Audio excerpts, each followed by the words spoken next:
और चलिए सीधे आपको लिए चलते, मुख्यमंत्री मोहन यादव क्या कुछ करे सुनवाते हैं। कभी सोचा था हमने पुराना कलेक्ट्रेट उज्जैन का जो कोठी पैलेस था उसका पुराना वाला कलेक्ट्रेट कहाँ था? तो पुराना कलेक्ट्रेट रिगल टाकीज के उस नगर निगम के पुराने भवन में था। एक समय ऐसा आया, अंग्रेजों ने उज्जैन में रेजिडेंसी खोलना चाहिए। सिंधिया महाराज ने कहा कि ये गलत होगा, उनको देना नहीं था, तो उनकी कोठी भवन ये बना तब से कोई कारण से खाली था। तो रातों रात सामान भर भुरा के तांगे वांगे उस समय रेलगाड़ी से पूरा कलेक्ट्रेट उठा करके अपने वर्तमान के कोठी पैलेस में पहुंचाया था।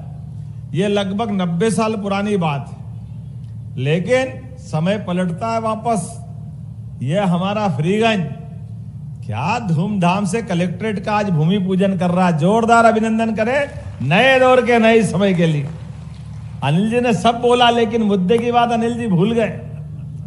सतीश जी, अनिल जी, अब अपने को विधानसभा में फार्म भरना है तो वहां पैदल पैदल दूर जाने की जरूरत नहीं पड़ेगी, घर के पास ही फार्म भरे। यही जुलूस घुमा फ्रीगंज में, यही कलेक्ट्रेट आ जाओ, इससे अच्छा क्या आनंद है। ये भी तो ये कलेक्ट्रेट का हमने को लाभ मिलेगा कि नहीं मिलेगा? सबको टेंशन पालते हैं, यहाँ से जाएंगे कैसे जाएंगे, भीड़ कैसे ले जाएंगे, कहाँ जाएंगे कैसे जाएंगे, कहीं जरूरत नहीं झंझट की, घूमते घामते। और हमारे लिए भी सौभाग्य की बात है। अब देखो अपने यहाँ बदलते दौर में संभाग का कार्यालय हमारा है, संभाग और जिले के कार्यालय अलग अलग बनेंगे। जिले के कार्यालय की महत्ता जिले की, संभाग के कार्यालय की महत्ता संभाग की, और एक धर्मस्व और संभाग का साथ सिमस्त का कार्यालय भी। तीनों कार्यालय अपने सबके आंखों के सामने कितने प्रकार की सुव्यवस्था स्थापित हो रही है। आप बताइए, कब अपना संभाग बना? 1980 में। लेकिन संभाग आयुक्त तो बैठते अपने कलेक्ट्रेट में, और उस कलेक्ट्रेट में संभाग आयुक्त और कलेक्टर दोनों बैठते थे। लेकिन वास्तव में संभाग का कार्यालय मतलब आईजी भी वहां बैठे, डीआईजी भी वहां बैठे, सभी प्रकार के अलग अलग कार्यालय जितने संभाग लेवल के, उनकी एक बिल्डिंग होना चाहिए, और कलेक्ट्रेट की एक बिल्डिंग होना चाहिए जिसमें कलेक्टर भी बैठे, एसपी भी बैठे, सभी जिले के सारे अधिकारी बैठे। लेकिन इसके अभाव में क्या होता था, आईजी साहब को घर से कार्यालय चलाना पड़ता था, डीआईजी साहब वो यातायात थाने के पास से कार्यालय चलाते थे, एसपी साहब कंट्रोल रूम में बैठते थे। ये जो जगह जगह चलती थी व्यवस्था, इसको इंटीग्रेटेड रूप से जिला कार्यालय जिले का होना चाहिए, संभाग कार्यालय संभाग का होना चाहिए, सारे अधिकारी कार्यालय में बैठना चाहिए। ये होना चाहिए कि नहीं होना चाहिए? आज के इस अवसर पर यह सिस्टम हम बना रहे हैं कि हमारे अपने जिस लेवल के, जिस स्तर के अधिकारी हैं, वो अधिकारी एक ही जगह बैठे। और इससे अच्छी बात क्या है, यहाँ इसी माधवनगर थाना था पुराना, यहाँ पुलिस कॉलोनी थी हमारी। ये इतनी बड़ी जगह कि हमारे सारे मित्र कह रहे थे कि हमने देखा इतनी बड़ी जगह थी क्या फ्रीगंज में, पता ही नहीं चल रहा। खाक में छोरा, गांव में ढिंढोरा। जोरदार ताली बजाओ। ये तो आनंद अपने को निगाह से लाना पड़ता है, कहां से निकलेगा? सब मिल जाएगा, जहां चाह वहां राह। और आप भी तो अपने बीच में और बड़ी संभावना भी छिपी हुई है, लेकिन आज मैं उस पर बात नहीं कर रहा हूं। आज तो जो हो रहा है, इसका मॉडल भी इतना अच्छा बन रहा है कि जो हमारी पार्लियामेंट बनी नई, वर्तमान की लोकसभा, जोरदार ताली बजाओ माननीय नरेंद्र मोदी जी के लिए। श्रीमान नरेंद्र मोदी जी के नेतृत्व में आजादी के पहले अंग्रेजों के जमाने की पार्लियामेंट हमारे सामने, जब अपने आजादी के बाद के प्रतिमान चाहिए, हमको मान सम्मान के साथ निगाह चाहिए, तो हमारी अपनी पार्लियामेंट होना चाहिए। नहीं तो अंग्रेज कह देंगे हमारी बनाई बिल्डिंग में तो आप लोकसभा चला रहो। कितना टाइम चला गया, कांग्रेस के लोगों को सूझ नहीं पड़ी, और मोदी जी ने इतने कम टाइम में कितना बदलाव कर दिया। अपनी खुद की लोकसभा और वहीं पे पास में सभी व्यवस्था के लिए अब नया अपने हिसाब से सारे अधिकारियों के भवन, पीएम हाउस से लेकर के उपराष्ट्रपति भवन तक, तो ये सारे प्रतिमान आप बताओ, आंखों के पट्टी अंग्रेजों के काल से न्याय करेंगे। और न्याय करने में न्याय की देवी की आंख में पट्टी बंधी, हाथ में तराजू पकड़ाई। अब आप बताओ, जिसके हाथ में तराजू है, आंख में पट्टी, वो न्याय करेगी कैसे? ये पद्धति तो हमारी हो नहीं सकती है। ये कैसे हो सकती? आंख जिसकी बंद है वो न्याय करने की कल्पना करे, लेकिन न्याय करने के लिए ये कल्पना विदेश की हो सकती है। अपने देश की तो नहीं हो सकती। इसलिए न्याय संहिता बना करके यशस्वी प्रधानमंत्री ने जब नए कानून के नए नियम लागू करने का काम किया तो मुझे इस बात की प्रसन्नता है, सबसे पहले चीफ जस्टिस ऑफ इंडिया ने उसकी पट्टी खोलने का काम करा, न्याय की मूर्ति की, उस देवी की प्रतिमा की, कि आंख खोलकर न्याय होना चाहिए। ये पद्धति हमारे यहाँ, इसलिए एक नहीं ऐसी कई सारी चीजें। लेकिन उस लोकसभा के साथ बात कर रहा था तो लोकसभा से जोड़ के बात करूंगा। लोकसभा का जो वर्तमान का मॉडल है वो मॉडल हमारा एक तरह से ये यहाँ का कलेक्टर का मॉडल भी बनेगा। मैं जोरदार अभिनंदन करना चाहूंगा इस माध्यम से। उज्जैन भी वो लोकतंत्र की धरती है। 2000 साल पहले सम्राट विक्रमादित्य ने शकों को, विदेशी हमलावरों को खदेड़ने का काम दुनिया के सामने किया, तो वो गौरव धरती उज्जैन है, अवंतिका है। हमें इस बात का गर्व है। अतीत के काल में ऐसे कई सारे कलंक लगे हुए, उन कलंकों से निजात पाते हुए सही अर्थ में आगे बढ़ने के लिए। लेकिन एक बात नहीं है, कलेक्ट्रेट भी बन रहा है तो कितने मंजिल का बन रहा है? 7 मंजिल का बन रहा है। जोरदार अभिनंदन करो, 7 ताले। ये हमारा भवन अद्भुत भवन बनेगा। इस भवन के साथ एक सौगात और भी मिल रही। हम सबको मालूम है माधवनगर हॉस्पिटल वर्तमान में हमारे पास में, कोविड के समय सबको मालूम था। आज के निर्माण कार्य में 100 करोड़ का एक नया हॉस्पिटल का पूरा विंग बन रहा। जोरदार अभिनंदन करें उस नई व्यवस्था के लिए। इस बदलाव के साथ आज उससे आगे बढ़ते हुए अलग अलग ब्रिज बन रहे हैं। अब तो छिपराजी पे इतने ब्रिज बनेंगे, 14 ब्रिज बनने वाले हैं। आज अगर मैं ब्रिज की बात कर रहा हूं तो आप अंदाज लगा लो, काल भैरव के पास अभी जो ब्रिज बना है गढ़कालिका के पास वाला, उसके ठीक पास में एक और ब्रिज बनने वाला है। जोरदार अभिनंदन करो अनिल जी, वो भी उत्तर और घटिया दोनों को मिलाने वाला है। दोनों विधायक जी बैठे हैं, दोनों के लिए जोरदार ताली बजाओ। उधर सामने आपका गांव आ गया, इधर इनका गांव आ गया। कमेंट किनका, अपना कि इनका? और आप इधर वाला इधर आपका है और शिप्रा जी बीच में हमारी। चलो कोई बात नहीं, जोरदार ताली बजाओ। दोनों किनारे के बीच में माँ छिपरा जी का किनारा, और एक अकेला वो नहीं, लाल पुल के पास में भी डाउन स्ट्रीम में एक छोटा पुल, बड़े पुल, दोनों के बीच में। अब छोटा पुल डूब जाता तो वो रास्ते ही बंद हो जाता था। वापस एक नया 4 लेन बन रहा है। जोरदार अभिनंदन। छोटे पुल के पास में भी एक ब्रिज सीधा बन रहा। अब छोटा पुल डूबे तो डूबे, कोई बात नहीं, अपन सब तीरते हुए नहीं जाएंगे, बारिश रोड पे से निकल जाएंगे। बड़े पुल के बराबरी का एक नया ब्रिज बनने वाला है, कार्तिक चौक से मिलाते हुए। अब सामने जाने हो सीधे सदावल बड़नगर रोड, आगे जितनी दूर जाना हो वो हमारे पास एक नया समानांतर ब्रिज बन जाएगा। इससे आगे बढ़े फिर लाल पुल के पास आ जाओ, लाल पुल के पास भी एक 4 लेन ब्रिज बन रहा है। जोरदार अभिनंदन करो इस बात आने जाने के लिए। और आगे बढ़ो, थोड़ा सा गौघाट के पास चलोगे तो ये जो सीधा सॉलिटेयर होटल के पास से MR10 के आगे से वो कौन सा वाला रोड आ जाएगा, भूल ही गए। कितने सारे रोड बन रहे, कितने ब्रिज बन रहे। जोरदार ताली बजा। एक सावरा खेड़ी के पास से, ये जो जंतर मंतर के पास से होता हुआ एक नया ब्रिज आएगा, और ये आगे जाकर जुड़ेगा कहां से, ठेठ एक ग्रीन एक्सप्रेस वे बन रहा चिंतामण के पास से होता हुआ पीछे की तरफ से गोंदिया होकर के इंदौर तक का। आप बताओ, अपने उज्जैन में आज से 2004 के पहले इंदौर उज्जैन का 2 लेन भी बड़ी मुश्किल से लाले पड़ते थे, लेकिन आपने 2008 में अपनी सरकार के माध्यम से 4 लेन बना था, और अब 6 लेन बन रहा। जोरदार अभिनंदन करो। ये 6 लेन जो पुराना है उसको और उन्नत कर रहे हैं, और इससे आगे बढ़ करके एक नया पूरा रोड बनने वाला है। एक जैसे अमलतास के पास का आपने बता ही दिया है, और मेट्रोपॉलिटन सिटी तो बन ही रही है, बन गई कानून के हिसाब से। जोरदार अभिनंदन करो। आप सब महानगर की श्रेणी में आ गए। अब हमारी श्रेणी में कोई कमी नहीं है। और आगे मेट्रो भी आ रही, मेट्रो भी ऐसी आ रही कि धूमधाम से आएगी। मेट्रो की 3 बत्ती चौराहे के वहां से आगे से वहां आगे चले जाओ तो अपना महामृत्युंजय द्वार है, उस द्वार के वहां से 2 हिस्से। कलेक्टर साहब ऐसे ही है ना, कहाँ गए कलेक्टर? ऐसे ही है ना, एक रास्ता सीधा उधर से लाएगा तो रेलवे स्टेशन के नीचे से मेट्रो, ऊपर भी रेल नीचे भी रेल, तीतर के 2 आगे तीतर, तीतर के 2 पीछे तीतर, रेल भी नीचे ऊपर भी रेल, किधर किधर निकालेंगे। क्या समय आया उज्जैन का, देखो तो सही। नीचे रेल चल रही है, रेल से नीचे से लिफ्ट में ऊपर आ जाओ, जिसको कहीं आगे पीछे जाना वो निकल जाए, और पीछे और ऊपर जाओ तीसरे पे, तो एलिवेटेड रोड आ रही है 4 लेन बनता हुआ। अब अपना इंदौर गेट से हॉस्पिटल चौराया होते हुए इंदिरा नगर चौराहे तक मकोड़े आम पुराना 4 लेन ऊपर भी 4 लेन नीचे भी, मंडी में जिसको जाना आना व्यापार व्यवसाय करना, फाजलपुरा से लेकर कोयला फाटक तक, नीचे हॉस्पिटल किसी को जाना कोई डिस्टर्ब नहीं होगा, ऊपर भी 4 लेन चलता रहेगा। निकास चौराहे से भी सीधा इंदौर गेट तक ऊपर ब्रिज, फवारा चौक के व्यापारियों को गाड़ी घोड़े चाहिए, कुछ सामान लाना देना हो, पूरे समय ऊपर भी ट्रैफिक चलेगा। नीचे सवारी निकलो कि गणेश चतुर्थी का जुलूस निकलो, ऊपर ट्रक भी निकलते रहेंगे, नीचे अपनी भी जुलूस निकलते रहेंगे। जोरदार अभिनंदन करो, बदलते दौर का बदला समय, कितने प्रकार से क्या क्या हो रहा है आप अंदाजा लगा लो। मेट्रो ट्रेन आ रही इंदौर से सीधे उज्जैन तक आएगी, इधर से आप जाओ 3 बत्ती चौराहे से बगल में से, यहां से भी इधर मेट्रो ट्रेन आने वाली है।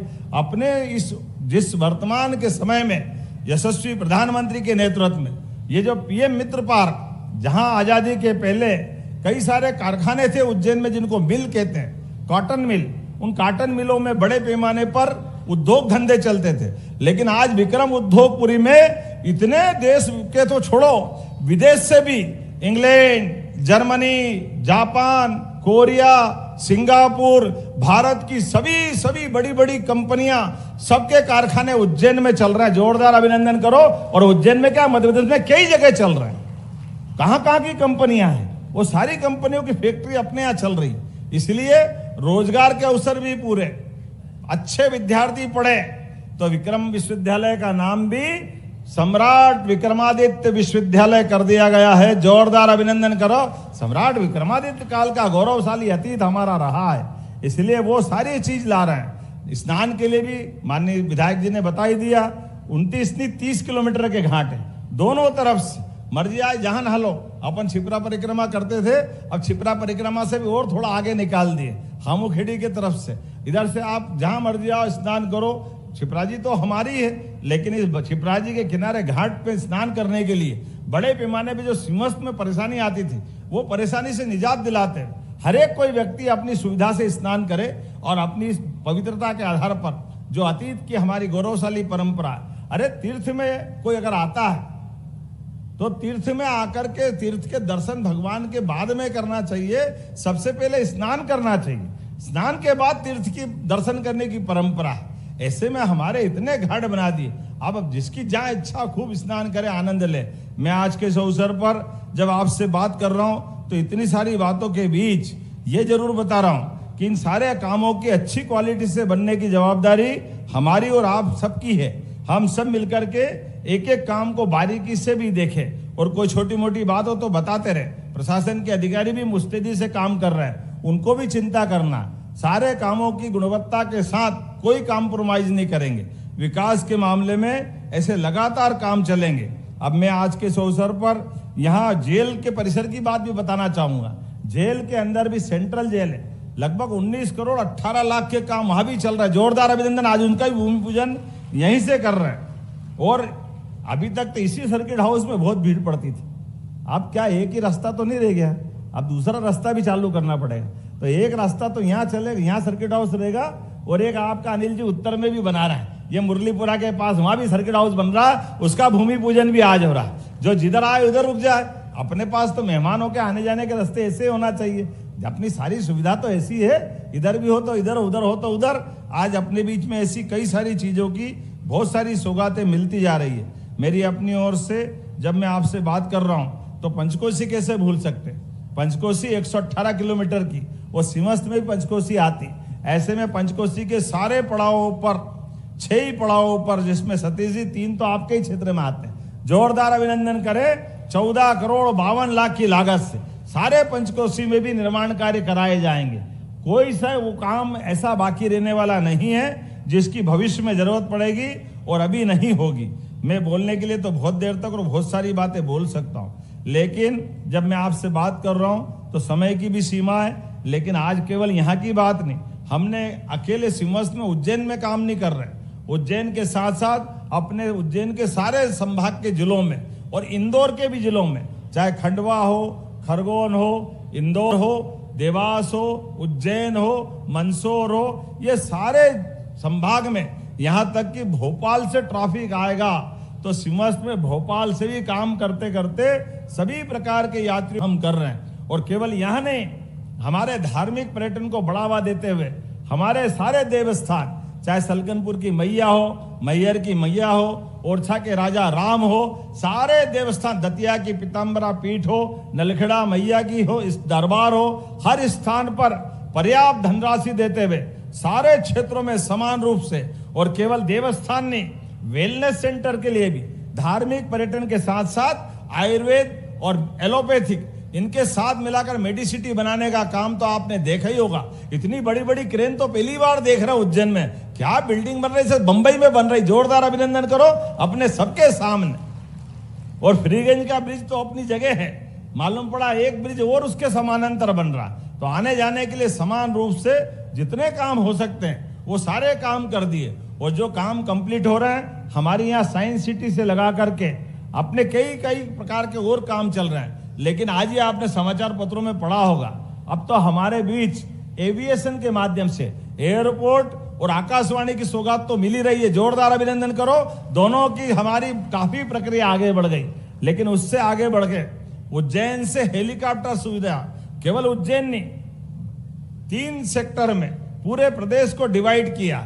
इंदौर, भोपाल, ग्वालियर, जबलपुर, हमारा इधर महाकौशल का बेल्ट। लेकिन हेलीकॉप्टर सर्विस से, पर्यटन विकास निगम के माध्यम से जो व्यक्ति आना जाना चाहेगा, एक स्थान में, एक देवस्थान से दूसरे स्थान तक, उज्जैन, ओंकारेश्वर, महाकालेश्वर, भोपाल, किसी को जबलपुर से बांधवगढ़ या पेच पन्ना जाना हो, रीवा या जबलपुर जाना हो, हर स्थान पे हेलीकॉप्टर की सर्विस मिलेगी। ऐसे कई प्रकार की सौगातें लगातार दे रहे हैं। जब हेलीकॉप्टर बात कर रहे हैं तो ताली भूज के आप ऊपर घूमने लग गए, कहाँ जाना है, ताली मत भूलो भाई, ये भी याद दिलाओ, आपको सौगात दे रहा हूं। तो ये उज्जैन से आने जाने के सारे मार्ग, उज्जैन नहीं पूरे प्रदेश के लिए एक के बाद एक इन सौगातों को लेते जा रहे हैं। मेरी अपनी ओर से एक बार फिर आपका स्वागत, अभिनंदन है। और ये सारे सौगातें हम किसके लिए कर रहे हैं? हम इसलिए कर रहे हैं कि उज्जैन के लिए नहीं, मध्य प्रदेश, केवल मध्य प्रदेश के लिए नहीं, देश का सम्मान बढ़ाने में हमारा राज्य कदम से कदम मिला के चलेगा। मध्य प्रदेश और दुनिया का सबसे बड़ा मेला सिम्मस्त है। ऐसे में सबसे बड़े मेले की अगर हम बात कर रहे हैं तो सबसे बड़े मेले के लिए, विश्व के सबसे बड़े मेले में से सिम्मस्त एक बड़ा मेला होता है। ऐसे बड़े मेले में हमारी गौरवशाली परंपरा है कि हमारे यहाँ जो लाखों करोड़ों लोग आने वाले, 30 करोड़ 40 करोड़ जितने लोग आएंगे, किसी को कोई आने जाने रहने सहने में कोई कष्ट नहीं हो, और काम इतने अच्छे हो कि सिंहस्थ के पहले भी वो सिंहस्थ के बाद में भी काम आते रहे। यही प्रयास हमारा है पूरे प्रदेश के अंदर। ऐसे ही सारे कामों को लेके चल रहे हैं जो दूरगामी दृष्टि से लंबे समय तक एक एक रुपया लगाया हुआ सरकारी पैसा सबकी सुविधा में काम आता रहे, कोई पैसा बिगड़ना नहीं चाहिए। ये हमारी सबकी जवाबदारी। जब मैं आपसे बात कर रहा हूं तो 2 दिन पहले, यद्यपि हमारी सरकार को लगभग 1.25 साल हुए हैं, लेकिन हमने कई प्रकार के और काम किए जो किसानों के हित में है। खास करके याद करो, पिछली बार जब हमारी सरकार बनी थी तो हमने कहा था कि हम भावांतर या हमने बोनस की बात करी गेहूं में, तो एमएसपी पे गेहूं था 425 रुपए, 2425 रुपए क्विंटल का, और हमने 250 का बोनस अपनी सरकार के माध्यम से दिया। इधर गेहूं बेचा, उधर 15-20 दिन महीने भर में उनके खाते में पैसे आए। ये हमारी सरकार है, जो कहते वो करके दिखाते। सारा बोनस अपने अपने किसानों के खाते में पहुंचाया। हमने धान के ऊपर बोनस की बात कही थी। धान का बोनस पिछले 8 दिन पहले मैं स्वयं बालाघाट से गया था और सारे 6.5 लाख किसानों के खाते में धान का बोनस भी हमने भेजा है। अब हमने सोयाबीन के लिए 35 लाख किसानों के लिए, यद्यपि एक बार जोरदार अभिनंदन माननीय प्रधानमंत्री नरेंद्र मोदी जी के लिए भी करें, जिनके नेतृत्व में कहा हमारी सोयाबीन 3000 के आसपास घूमती थी, उनके रहते रहते लगातार बढ़ते बढ़ते अभी पिछले साल 4800 सोयाबीन थी, इस बार 500 का और इजाफा करते हुए एमएसपी में अब 5328 रुपए क्विंटल हुई, और 5328 रुपए कर दी। लेकिन हमने इसमें और छूट दे दी। कोई बात नहीं किसान भाइयों, आप अपनी फसल केवल भावांतरण की आप अपना पंजीयन करा लेना। 5 अक्टूबर से 25 अक्टूबर के बीच में और जब फिर 1 नवंबर से आप फसल बेचने जाओ, आपकी फसल 5,000 की बिके, 4600 की बिके, 4500 की बिके, जो पैसा घटेगा सरकार आपको घर बैठे पहुंचाएगी। ये हमारी योजना, हमारे पास पैसे की कोई कमी नहीं। जो लगाए 700 रुपए कुंटल, 800 रुपए कुंटल, उनके खाते में पैसा हम पहुंचाएंगे, क्योंकि हमारा कमिटमेंट है किसानों को उनकी अपनी फसल की कीमत जरूर मिलना चाहिए। ऐसे एक नहीं, बहुत सारी योजना मैं बता सकता हूं, लेकिन आज आखिरी बार तो नहीं आया, अगली बार फिर आना है। आना के नहीं आना है, धूमधाम से आना है। आप सबसे निवेदन है, ऐसे विकास के काम में बार बार साक्षी बनते रहिए। और अपने यहाँ अभी वापस दशहरे के अवसर पर धूमधाम से महाकाल बाबा की सवारी आएगी। जोरदार अभिनंदन करना बाबा महाकाल महाराज की। बाबा महाकाल की कृपा से उज्जैन के दिन बदले हैं, सब प्रकार की चीजें बदलती जा रही। ऐसे में बाबा महाकाल के महालोक के बाद उज्जैन ने करवट बदली है। और केवल बाबा महाकाल ने, आने वाले समय में सांदीपनी आश्रम, मंगलनाथ आश्रम, अंगारेश्वर का मंदिर, हमारे काल भैरव का मंदिर, हरसिद्धि का और अलग से कैंपस, क्योंकि हरसिद्धि के मंदिर में यज्ञ करने की और पूजा पाठ की अभी थोड़ी जगह की तकलीफ आती है। ऐसे प्रत्येक कैंपस को बड़ा करने की योजना भी हमारी सरकार ने बनाई है। ऐसी एक नहीं, बहुत सारी बातें बता सकता हूं। चिंतामन और शनि मंदिर भी उसी का हिस्सा है। आने वाले समय में विकास के ऐसे सारे काम हम करते जाएंगे। हम और आप साक्षी बनते जाओ। अपने हाथ में पैदा होना नहीं है, परमात्मा ने मौका दिया है। हमारा जन्म उज्जैन में हुआ और हमारी जीवन धन्य हमारी आंखों के सामने बदलते दौर का मध्य प्रदेश देख रहे हैं। और बदलते दौर के मध्य प्रदेश के न केवल हम साक्षी बन रहे हैं, बल्कि कदम से कदम मिला करके हम इसके सहभागी बन रहे हैं। और उज्जैन सहित हम सब का भाग्य है, परमात्मा हमको मौका दे रहा है। जोरदार अभिनंदन करें सारे अच्छे कामों के लिए। आपका ये साथ लगातार मिलता रहेगा। मेरी अपनी ओर से दोनों हाथ जोड़ के आपको प्रणाम करते हुए मेरी बात समाप्त करता हूं। बोलो भारत माता की, भारत माता की, भारत माता की। बहुत बहुत धन्यवाद। बहुत बहुत धन्यवाद।